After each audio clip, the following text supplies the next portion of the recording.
Goeiemôre. Jy luister na die reeks Kopskuif, 'n reeks waarin ons nadink oor die gevolge van ons gedagtes, hoe dit ons lewe en ons lewensverloop beïnvloed. Op die oomblik lees ons saam deur die boek van Pieter van Jaarsveld, Dink jouself gelukkig. Hoewel ons uit die boek uit lees, is daar verskeie ander skrywers na wie ek verwys en ander konsepte wat ek intrek om uiteindelik saam oor hierdie boek te dink en wat dit vir ons bied in terme van ons die kopskuif wat ons almal behoort te maak, voortdurend behoort te maak. Nou ja, daar's tye in die lewe waar ons groter besluite neem, groter kopskuive maak. Bekering, om dit so te stel. En ander kere is dit nodig om fyn verstellings te maak, want 'n vliegtuig wat in Johannesburg opstyg en net 2 of 3 grade uit lyn uitvlieg, mis sy bestemming met etlike kilometers. Jy luister na oordenking 117 in die reeks, en ons tema vanoggend is, geluk is die beste medisyne. Vanmôre wil ek jou vertel van 'n natuurlike produk wat jou kanse om griep te kry met 35% verminder, jou risiko verlaag vir hartsiektes en hoë bloeddruk, en jou langer en gesonder sal dit leef. Stel jy belang in die produk? Jy vra, wat kos dit? Niks nie, dis gratis. Jy kan dit self aanmaak met die regte bestanddele. Bestanddele soos vrede, vreugde, optimisme, positiewe denke, om gelukkig te leef. Dit klink met 'n eerste oogopslag of dit nie kan wees nie. Dat 'n mens se denke nie so 'n groot invloed op jou liggaam kan hê nie. Maar dit het inderdaad. Ek het deur die jare verskeie navorsingsresultate hieroor gelees. Luister na die bevindinge waarna Pieter van Jaarsveld verwys. Gelukkige mense se kans is 35% minder om griep te kry. Mense met hoë optimisme en geluksvlakke het lae risiko vir hartsiektes, hoë bloeddruk en infeksies. Mense met 'n goeie sin vir humor, 'n aanduiding van innerlike geluk, leef langer as mense sonder 'n goeie humorsin. Inteendeel, een studie het bewys dat 'n sin vir humor die voortydige dood van kankerpasiënte met byna 70% verminder. Met ander woorde, ja, hierdie kankerpasiënte sterf uiteindelik ook, maar hulle leef langer, omdat hulle met 'n sin vir humor leef en 'n groter innerlike geluk. Geluk verlaag bloeddruk. In 'n studie met meer as 15.000 mense in Europa, het die navorsers gesê dat die vlak van hoë bloeddruk van 'n nasie 'n goeie aanduiding van hulle geluk is. Gelukkige mense leef langer. Gelukkige mense is meer sosiaal, energiek, minder moeg, meer samewerkend en gemeenskapsgeoriënteerd. Gelukkige mense het meer vriende, sal makliker trou en langer getroud bly. Hulle is meer innoverend en produktiewer, beter leiers en verdien meer geld. Dis waarskynliker dat gelukkige mense 'n werk gaan kry.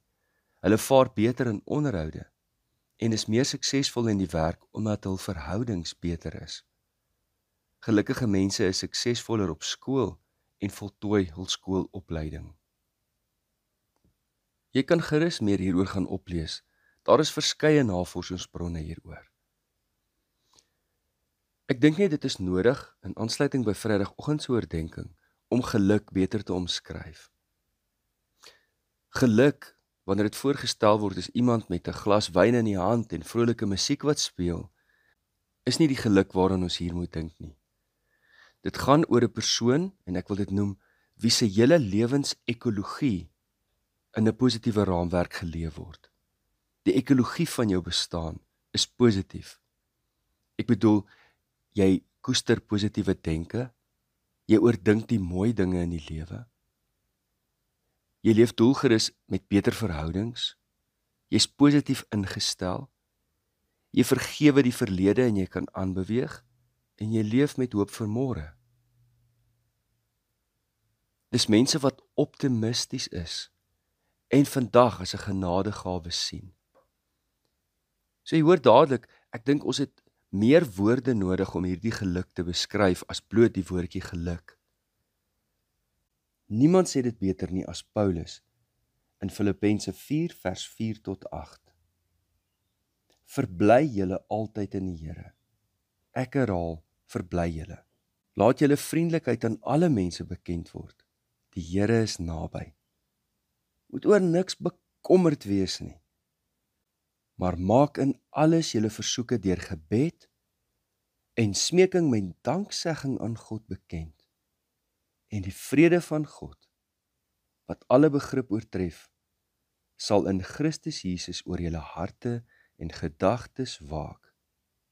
Verder, alles wat waar is, alles wat eerbaar is, alles wat reg is, alles wat rein is, alles wat lieflik is, alles wat lof verdien, ja, watter deeg, of watter prysenswaardige saak daar ook mag wees, rig julle gedagtes daarop.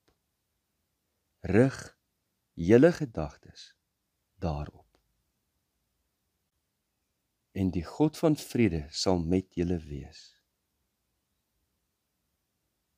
Maak dit jou lewenslese vandag, môre en altyd. Kom ons bid saam. Hemelvader, ons bid dat U Gees in ons sal inblaas opnuut, dat ons kan verbly, dat ons vriendelike mense sal wees, dat ons bekommernisse sal laat staan en alles voor U voete kom neerlê. Laat U vrede, wat alle begrip oortref, in ons Here Jesus oor ons harte en gedagtes waak. Vanmôre rig ons gedagtes op alles wat waar is, op wat eerbaar, reg, rein, lieflik is, wat prysenswaardig is. Help ons, Here, lei ons om ons gedagtes daarop te rig. Ons kies vandag om ons gedagtes as 'n offer aan U te gee, om nie te dink, om anders te dink. Dit bid ons in Jesus naam. Amen. Liefde, 'n geseënde dag en 'n geseënde week vir elkeen.